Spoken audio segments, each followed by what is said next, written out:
Hello, in the last video I sadly forgot to turn on my cam, so I'm just gonna let you know that. In the next upcoming videos I'm gonna not forget that and have fun in the video now. Don't wonder, it's a re-upload. I just kinda fucked it up a little bit and I'm kinda struggling with the YouTube editor thing, so I'm just deleting the old video, re-uploading it and have fun. Ladies and gentlemen, welcome back to the next video. This time we're gonna talk about my favorite pup hero right now, and I will explain you all the benefits and all the downsides that are in my opinion, good and bad. And we're gonna see which roles this hero is fitting the best, where do I play him, and what would I prefer for you guys to actually win the pubs, and what should you do. So everybody knows TI is going on right now.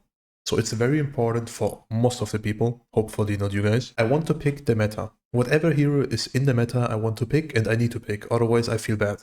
For example, Earthshaker, or Wind Ranger sometimes, or Puck, or Queen of Pain. Lion, these type of heroes are kind of meta right now. Everybody wants to pick them and everybody will pick them because they're just blindly following the meta and they don't think with their own head. So which hero is good against it? Of course, it's Rubick, guys. Rubick, in my opinion, is one of the best heroes for me personally. You can also see it in the stats right now. Just because a lot of people are just first picking very, very strong heroes that are good for Rubick. For example, Earthshaker. I love it to play against Earthshaker. I love it to play against Dawnbreaker. I love it to play against Silencer. I love it to play against Shadow Shaman. And I can go forever, basically. Because most of the heroes that are meta are insanely bad against a Rubick. Best example as well, Abaddon. It's one of the most picked heroes in the last couple of tournaments. I'm not sure if he's picked at TI right now, but he's horrendously bad against a Rubick.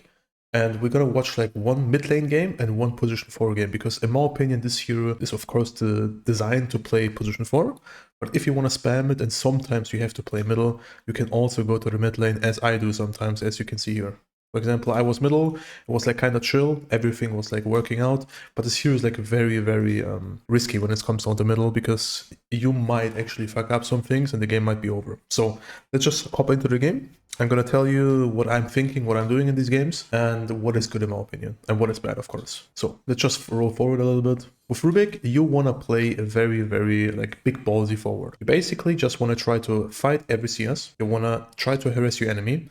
Whenever you get level 3, you just want to do the same thing as I do, just right-click the enemy, no matter what. In this scenario, it's a Puck, so it's a little bit harder to hit him, of course, but I'm still trying. As you can see, the Puck is a little bit scared. He knows I'm gonna play aggressive whenever I see him, but your peak, or your strength as a Rubick, is basically your level 6. Before that, you are just a creep that has a lot of damage, has a big nuke, and you're just harassing, securing farm, experience, and at some point with level 6 or 7, you can try running around, or you just sit at the middle, as I do most of the times, and you just farm. For example here, minute 8, you can see me, I did not get the action rune, and that's the reason why I'm basically just running around, farming it up without rotating much. I'm pretty lucky here with the runes, cool, nice. But the most important thing is the facet. Before we to keep watching, I just want to show you one thing. Rubick has 2 facets. Most of the people take the arcane accumulation, which is insanely bad in my opinion, compared to the frugal flinch, or whatever you want to call it. Because look at the mana cost, 50% level 1 and 80% level 3 ulti. Do you see the mana cost of my orb? It's 60 mana. I can spam this horrendously bad all the time. As you can see here, I'm just spamming it, I don't care. If the Puck comes, I'm just using my spells. On mid lane, it's very 50-50 what kind of items you want to go. Sometimes I'm going for this item. I can't spell the name still, Phalancrity or some shit. I never buy this item usually, but on mid Rubick it works usually, most of the time. So now my first rotation, sadly, it was pretty bad because my teammates did not wait for me. But overall, as a Rubick, you just want to sit mid, spam spells, and at some point you want to start rotating and help your teammates a little bit. Or you want to wait your first item, for example me, I'm waiting my first item, then I'm starting to fight. But I'm already on good stats. I have 3 kills, 2 assists, 0 deaths, so I'm kind of happy. And you will see the enemies will have insane problems fighting against me. So, for example here, if the enemies are fighting us, they usually... So, for example here, we take a fight, I want my teammates to be in front of me. Thankfully, I have an Ursa, Timbersaw, and everybody that basically tanks in front of me. Whenever they take a fight, they will basically die. Because my hero is insanely strong. For example, this game I bought an Orchid against a Puck, because I know if I control the Puck, everything is good. And as you can see here, I'm super free. I can do whatever I want and I'm winning. I'm just sitting behind everybody, using my spells sometimes, chilling around, killing the Puck, using Orchid, that's it. As a middle Rubick, in my opinion, you're basically playing the same type of hero as in position 4. You can be a little bit more greedy, but you need to be very patient with your position. Because if they burst you, you basically lose your mid laner as in the team, and this is like very, very bad. But we can watch one more fight if you want, and then you will see what happens in these fights, kind of. For example, here, I'm just like showing middle. I don't care. I'm just like very cocky. I see the enemies. I'm like letting my teammates tank. So, for example, my Ursa is tanking. I'm lifting the giving the vision again with the orb. Almost the puck is dead. We're taking a fight in direct vision, and we're still winning it most likely because we have an Aegis, of course. Getting Necro ulti again, using it on the Gyro Myro. He dies as well. Perfect. Everything is good. Going for next. Getting the Shaker. Like it's, as you can see, I'm like just chilling behind and waiting. So if you play Rubick middle, you need to be very, very careful with your position because this hero can die so quickly and you can suffer. Like item build, I would not recommend you guys this most of the time, but it depends. Like you can go travels into Blink, you can go travels, Ult, Aghanims, you can do whatever you want basically on this hero. It doesn't really matter because most of the time it is good. You just need to like switch up into certain situations basically. For example, this game I went for Orchid just because of a bug. And it actually basically won us the game because I didn't have a purchase. So next game is position 4. Important here. You are basically an annoying rat. You're trying to be as annoying as possible as a support, and you will just own your enemies by just like pissing them off. That's basically your job. As you can see here, like I'm just an annoying clown. I just run around, want to kill people, and that's it. Laning stage is pretty simple. I will show you why. Because Rubick is very good at like trading when he's in a good position. Because you have a lift, and you can just lift the person to your offlaner, so you deal more damage. The only reason why Rubick can be bad is basically if you overcommit and you're getting hit too much and you are low and you don't have regen. So this is like the most important thing. Either as a Rubick, you have a lot of regen, or you look at your position in the lane because you can die quickly, but you can also kill enemies very quickly because of your lift and your burst, and you have actually pretty good stats and like overall, you can trade pretty well. Like for example here, it's pretty bad because I don't have my level 2. I have lift only, which is like insanely horrible. It does not feel good having lift, and yeah. That's why we're basically dying here, which is fine. It's not like the worst. My Timber is still getting farm. I'm like interrupting the pull. Everything is good. I blocked the small camp as well, which is like annoying for enemies. Good for us, of course, because they cannot pull and we can just kind of chill in the lane and do whatever we want. So like right now, the reason why I'm staying here is basically because I want to give my Timber vision so they don't pull and we see what they're doing. For example here, Lion out of position once, instantly going for it, having a grenade. Use that. That's basically all you need to do as a Rubick support, which always, like, most of the time works. That's basically it. In the laning stage, you're just like a rat. You are basically a range creep with like a lift. You just using your lift sometimes, having a W, AFK clicking, and that's it. Other than that, you can just like play for runes, play for stacks as I do right now, and overall just chill. Like Rubick is not a hero that is like insanely dominant or insanely bad in the lane, but he's also not like a hero that is like insanely good or something, or like a lane stomper.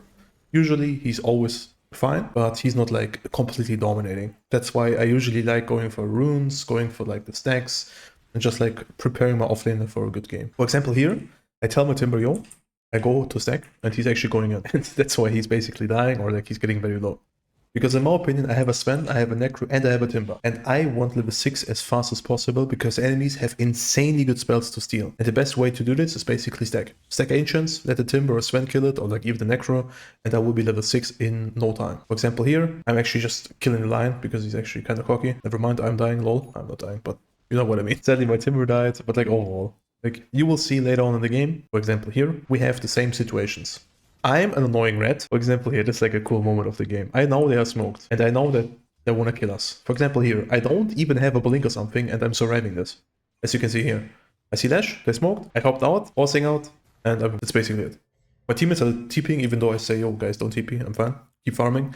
But this is like what you want to do as a Rubick usually. In the fights, it's like the same as mid lane. You just want to stay behind and be on the edge of the fight so you can get good spells. Plus, you have a lot of impact with your spells as well, because if you're not close enough, you cannot use your spells, of course. In the next fight, we'll see how I'm playing, which usually works, because it is the correct way to play. I'm on the edge of the fight, I'm not like committing overly, and I'm just like staying on the edge so I can get all the spells, be annoying for the enemies as much as possible.